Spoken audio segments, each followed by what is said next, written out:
that many do not know. And this is an area where I firmly believe that we need to improve. Because out of their 5 recommendations, while of course there were some that were not practical, but many of them align with the plans of the government, and also they were assured that many of the things that they recommended were in fact things that we have been actively working on to improve their circumstance. As a matter of fact, by the end of this month, even issues related to salaries, which they did not raise in the meeting, their circumstance will be improved largely for many of them, particularly those who are appointed. And I'm understanding that they may in fact receive at least $900 increase by the end of the month. And for others who are on contract, the situation will change after review process is done with the contracts for the next cycle of engagement. So I think fundamentally this really is the issue.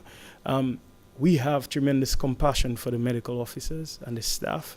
I'm sensitive to many of the issues. When I look at them and I speak to them, I see them as young, progressive people, largely.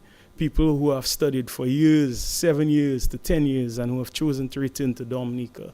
And we will do all we can as a government. I will do all I can as a young person who identifies in them to improve their circumstance as much as possible. And I do not believe that this will escalate, because there are open lines for communication. We have been meeting actively, and we have been addressing many of the issues. And like I'm saying, the issues are not new to us. Hence the reason why we already have solutions unfolding now, because we did not just start working last week. We are at the point of results. And that's why I asked for the indulgence to get the results.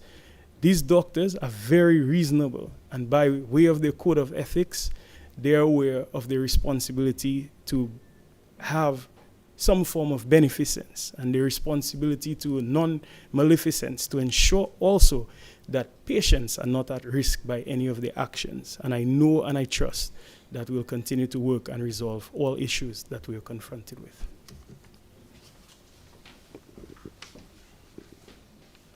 Come and have a second bite. PM, there seems to be some issue with NEP workers.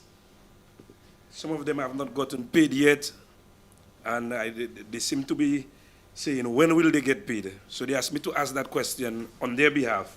Someone also asked, wants to know, as it relates to the national debt, what's the country's national debt? And a third person is asking a very interesting question. It is my understanding, repackages, that when Liat was in effect, the main airline for handling mails was Liat.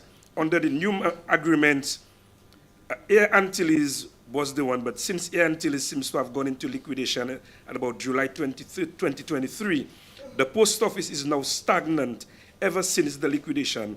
What are the measures taking place to deal with that situation as it relates to the post office? Yes.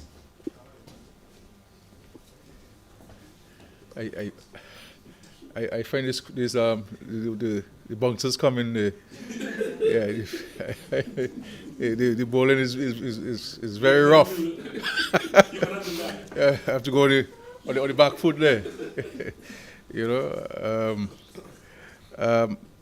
in respect to the NEP workers, there are different categories of NEP engagement. So there are people who work in the private sector. There are people who work in the government system, the public sector. And there are people who work in the beautification